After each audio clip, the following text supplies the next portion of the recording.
Welcome to video from digitalash.com. This is my TR-505 rhythm composer. I've had it for a few years now, so I thought I'd do a little video on it. TR-505 is part of the same family of drum machines as the much loved TR-909 and the TR-808. The 707, 626 and the 606.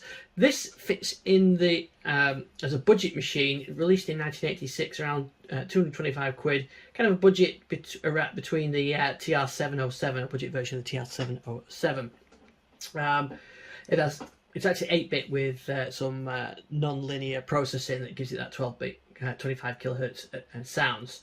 16 sounds on here, all available through the panel, and has a similar programming method to the other TR machines, which we'll have a look at in a second. So we've got MIDI in and out, no through, power, stereo output. I'm using it in mono. They are fixed in their stereo locations on them as well, so I tend to use it in mono all the time.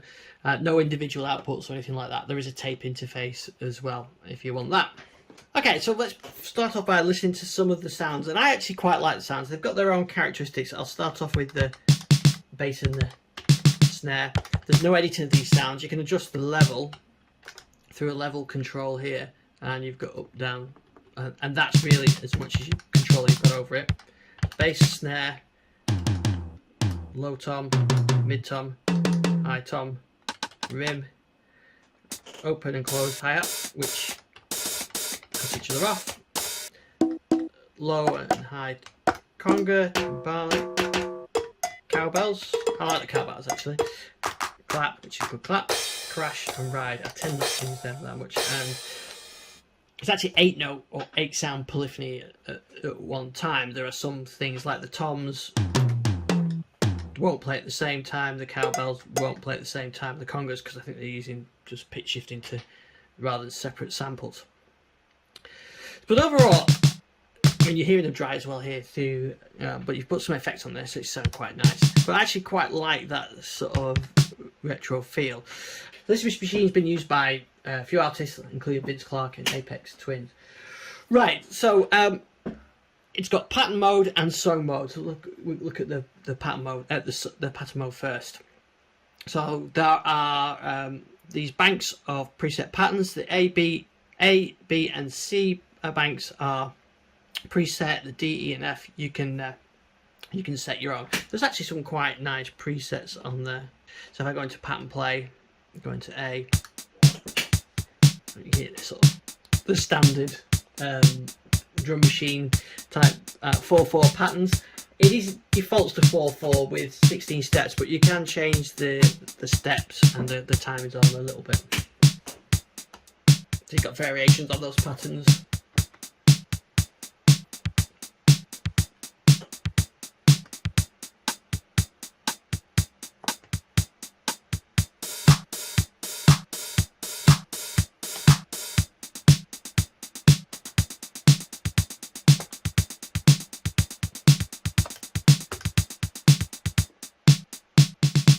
And then kind of like fills for those sections, so if you go on that one, and then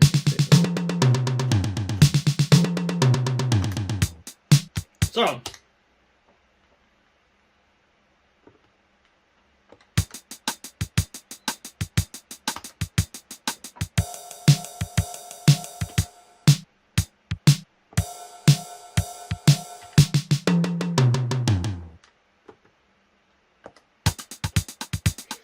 Latin patterns as well. And of course, the nice thing about this is it includes Latin sounds, whereas like the 707 you have to use, I think, 727 to get the Latin sounds. So you've got those combined at once.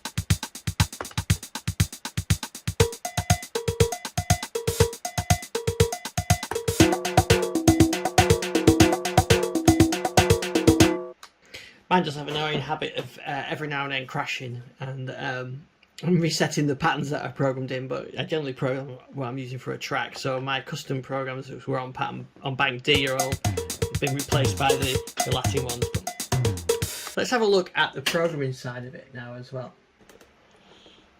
So let's concentrate on pattern mode at the moment. So I've got pattern 1 selected, and I use the shift, and I'm going to change it into the step. Right, use instrument select, and you can select your instrument. So I select, say, the rim, put start, so you can hear that I've got that in there. So I've also got a bass, I think, in there, kick. So yeah, I have. So now let's put a snare in. So I select snare, and I want that, say, here.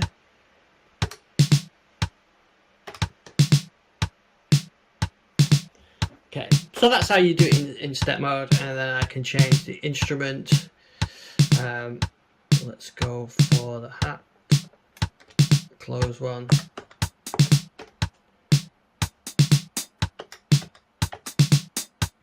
And then open. So there you go. So that's it. That's in pattern mode, or in step mode.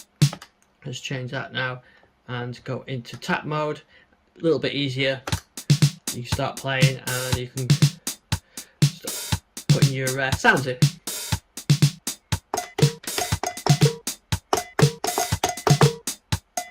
Auto quantize it. And that's a bit happening there.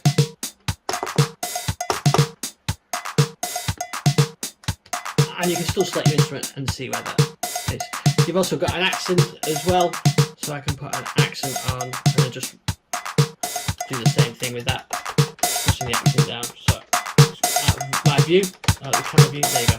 So I put the accent in, and I can do instrument select on the accent as well. And that's created a pattern, so I can now go into pattern play. And I can do that for the next one, and then you can build them up into a song. I'm not going to go into that now, but it's the pattern mode that I like. You can copy these patterns as well. So that's a pattern 1, and I can then copy that to pattern 2, and so on. So the other thing you can do is you can copy these patterns so that you can make modifications on the next one, and so on. So I'm on that pattern now. I can do shift and copy. I want it to go to 2 and do enter, which is over here, and then if we go to 2, yeah, so it's copied those over. You notice this has reset itself as well. It's when it gets flooded with MIDI, actually, I found, and it's because I need to change my setup on the door, but for now. But anyway, that's okay for now. So there's the pattern that I've copied over. So here's how you change the last step. So while you're in the edit mode, you can choose the last step on there. So you've got that choice on there. It's quite a nice little way of working. And notice as well, I'm synced up with MIDI clock. It has internal sync or MIDI clock. I think there is a foot switch option. If I go around to the back, you see I've got start stop foot switch and the tape in and out. So this is, you can dump the whole programs to tape. I haven't tried doing that. I should do that, considering it does reset every now and then. I could just capture it in on the door and then play it back when I did it. It also has a battery compartment on here as well, so you can use AA batteries. I think 6 AA batteries or a 9-volt adapter. So I'm using it with a 9-volt adapter. Those two, obviously no individual outs.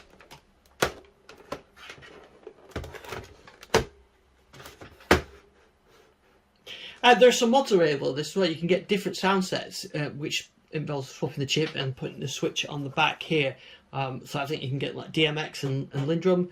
I haven't modded mine, but it's quite a good idea to expand the functionality of the sound palette with it, because the sounds are a little bit dry and basic, but I could like them for what they are. Incidentally, if you've got an Uno drum like this one, I have got a custom sample set that I've made from the 505, which you can load straight in. So you'll find those on the digitallife.com and instructions on how to load those in. So you can find these between 2 to 350 quid Reverb. I've used it for a few tracks. It's got a very distinctive 80s sound. It sounds nice with a bit of processor as well. So I'll play out with a track that I've used there, or a couple of tracks that I've used the TR-505 on. So this is my little TR-505.